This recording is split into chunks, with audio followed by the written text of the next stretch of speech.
Today we're going to be talking about all the different types of incubators and mistakes you should avoid when setting them up to avoid getting as many of, well, these as possible. And stay tuned to the end of the video when I attempt to cut whatever is in this open.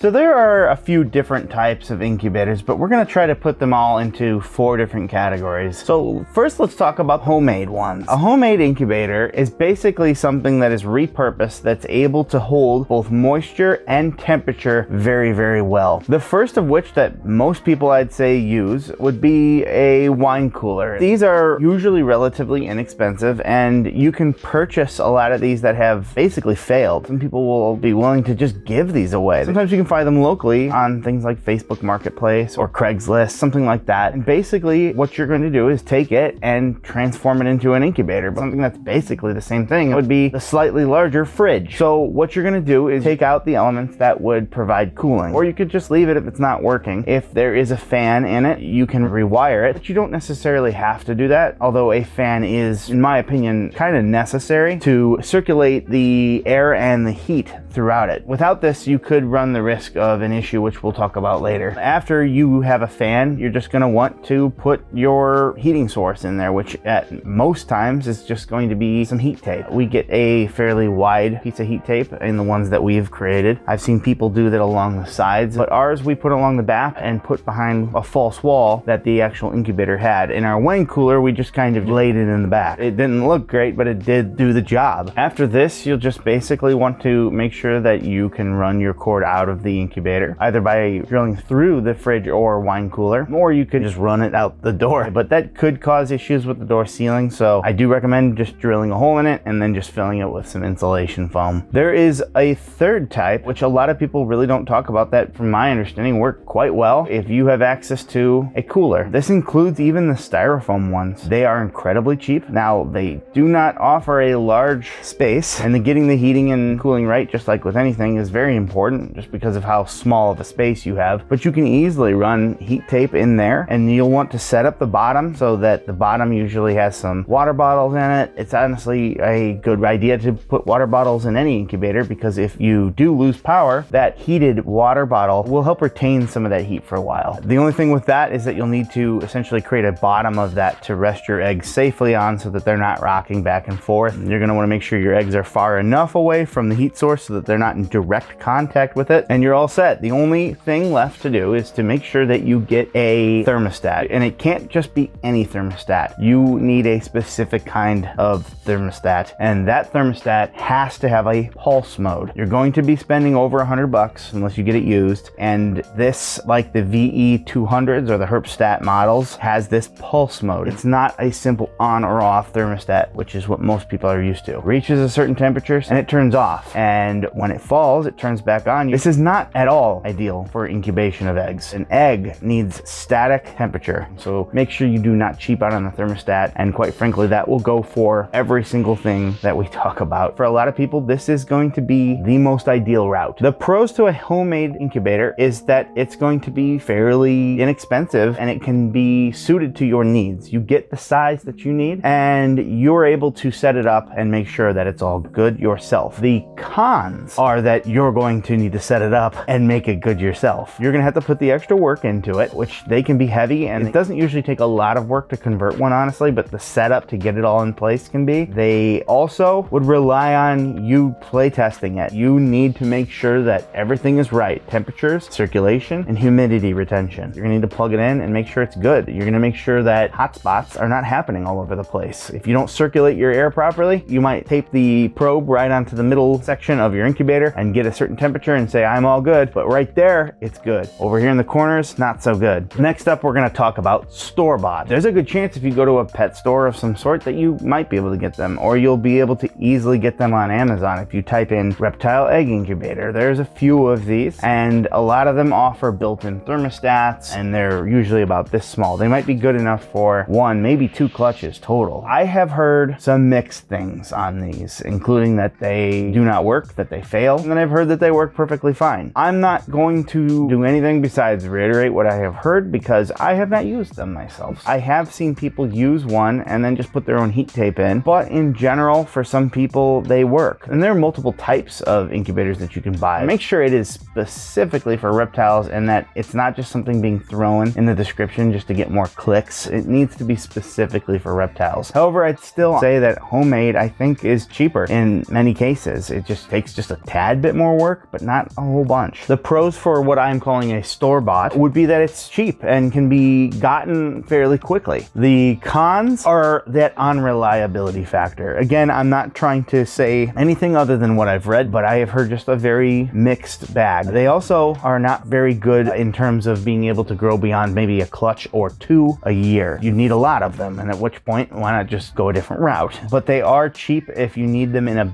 pinch, and I'd say just do your research before you do it so that you can get a good one from a good company. The next one I want to talk about are the actual professional incubators. To my knowledge, there are two main ones, and that would be from Sea Serpent, their hot box incubators, and from Wilbanks Reptiles, the homeostatic incubators. I have a Sea Serpent's hot box here. It has two fans to circulate air, and quite frankly, it's just really cool with the blue hue light that goes on there. The fact that I can turn on the light, it has a latching door, so I can ensure a very tight seal on it. It is incredible, and it's easy to move and roll around should something happen. They come in 4 different sizes, but all of them have a false wall that heats all of the air in the incubator basically to the same temperature. The fan will push air through the entire incubator and it will vent out of the bottom. This eliminates the con of the lack of circulation that often homemade incubators get. It's okay if maybe it's different per level, just ever so slightly, but they should be effectively the same throughout, or at least very close and static throughout the entire level. You can also see through these ones with the acrylic door. This allows you to also kind of view your eggs to see if there's any issues going on without opening it. That's important because you lose a lot of your heat when you do that. The Wilbanks homeostatic incubators are a little different. I think that they're heavier too. I think that these ones are made of more bulkier material. They're not quite as lightweight. These ones, they say, are guaranteed to maintain the set temperature regardless of external temperature. They have the same kind of features with LED lights and all that kind of neat type stuff. They have circulation, and they use glass rather than acrylic. Both of these are great options if you are going to go that route. The only con I can think to these types of incubators is that the cost is going to be more. You're paying for a lot of work to be put into something that's very specific. The pros are that you're getting something that's pretty much guaranteed to be plug and play. You don't have to do any of the work, and you can rest assured that as long as you are doing your incubation correctly, you are going to have a very easy time incubating your eggs. And the last type of incubator I wanted to go over are ones that most people don't really talk about. It would be a scientific incubator. I have heard people get these old incubators from colleges or even police auctions that were made for biological samples, such as blood or other such things. These typically have thermostats already pre-built into them and are incredibly precise. Now, the procurement of one of these can be difficult because they're not always available. Plus, you don't always get the ones in the best condition because there's a reason they're moving on from them. Often it's just because they want the new shiny thing that their grant just paid for. In that case, then that's great for you because you don't need it to be new and shiny, you just need it to work. Like I said, their thermostats are so incredibly precise that it has to keep evidence from crimes in some cases at a perfect temperature. If you can procure one of these, this could be a great option. With that said, they're not usually the largest from what I've seen. That would probably be their cons, is that they are not as easily to get and they're not typically going to be the largest in size if you need to eventually grow. But their thermostats are second to none, so that is the pro. So now I want to talk about some of the mistakes that people can make when they set up or get their own incubator. This can happen with any incubator that you get. There's a reason that I think that this little egg here is here today, and I think it's because I made a mistake, but we'll get into that in a bit. So first off, I wanted to talk about probably the most common mistake, and that would be not addressing hotspots. You need fans in your incubator. I have seen people go as cheap as buying a little desk fan and running it through the front of the door and just getting getting it to a spot where they can get it to slide through there without creating an issue resealing and closing the incubator. I've seen other people drill them into the sides of it. One time I literally just laid one on the ground in my first incubator and it worked out perfectly because it was kind of small. For my second build, my larger incubator that I built, I ended up replacing the fan and just running a cord through it, but keeping it in its little area so that it would still circulate air. And that worked out very, very well. Circulation also helps out a bit with humidity and with air exchange within the incubator itself. But hot spots, and by contrast even cold spots, can kill or seriously damage your eggs. So make sure that you're addressing your hot spots by having the proper circulation with fans. You can never go too far on this, and quite frankly, they're not expensive. You can get these little computer fans for really cheap offline. You can get them at local stores for other types of fans. Just make sure that you circulate the air in your incubator no matter what method you use if it doesn't already have internal circulation installed. The next thing would be not enough humidity. Often you'll look at these things about egg boxes, and we'll get into that in a second, and they will tell you, oh, make sure you do the perfect mixture of water to perlite or vermiculite. And if you are going to put your eggs directly on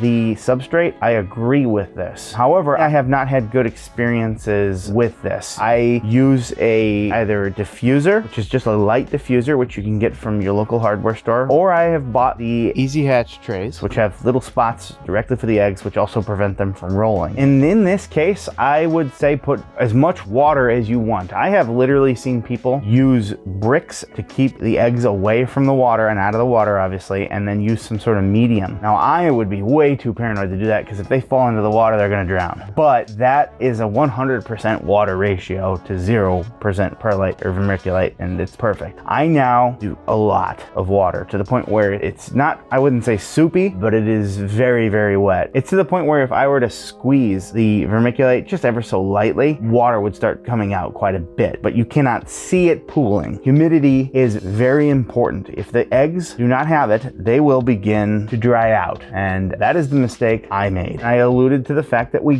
got a new incubator, and I love that incubator, but all incubators are different, and I did not take that into account. It has a lot of circulation going, and I had more holes in my egg box than I probably needed, which was fine for my smaller fridge, which was about half the size of my current incubator. And I also made the bad assumption. I use these small little thermometer and humidity meters to basically audit the boxes on each level, and the humidity ones often go bad, and I assumed that that was what was happening when I was getting about a 50 to 60% humidity rating. And then I noticed that the eggs started to dry out. I very quickly acted, and at the time we actually added a whole trough of water at the bottom of the incubator, making it very, very humid inside to the point where there was water running down the front of the incubator. We also added a lot more water to them and plugged up a lot of these extra and unnecessary holes. And most of the eggs immediately recovered, but not all of them. There was this one, and there's very likely one more egg in a different clutch that I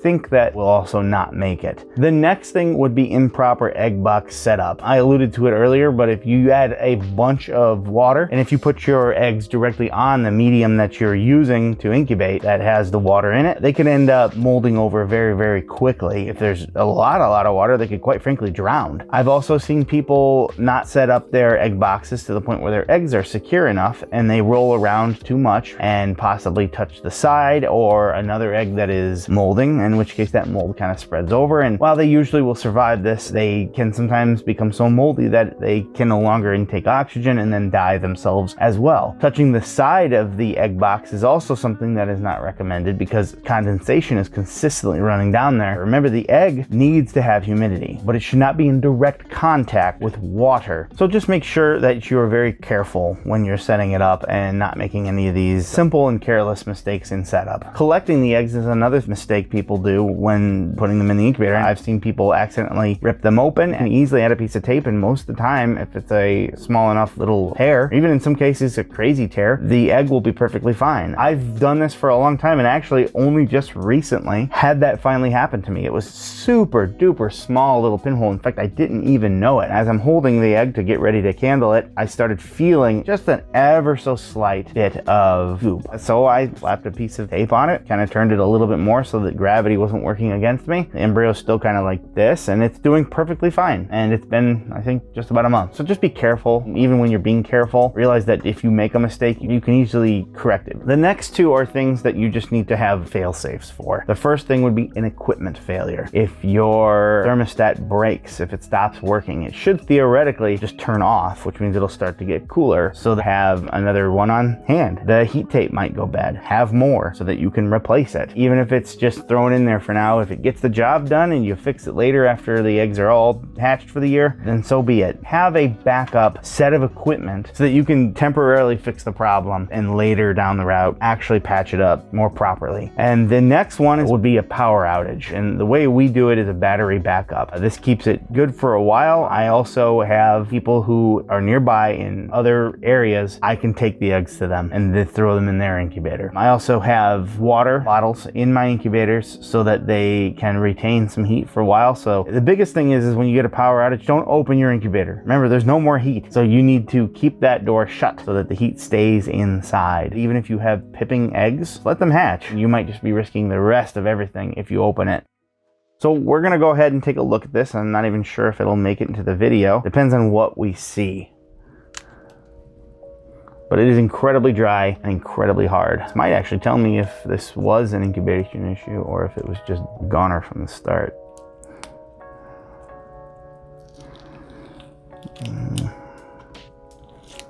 Very moldy and very hard. There's the yolk. I don't even know if the embryo ever actually ended up developing really properly. It doesn't smell, ironically. Well, it does, like mold, but it doesn't smell like death. I don't even see the embryo anymore. I think it might have just molded and rotted away. And look at my fingers.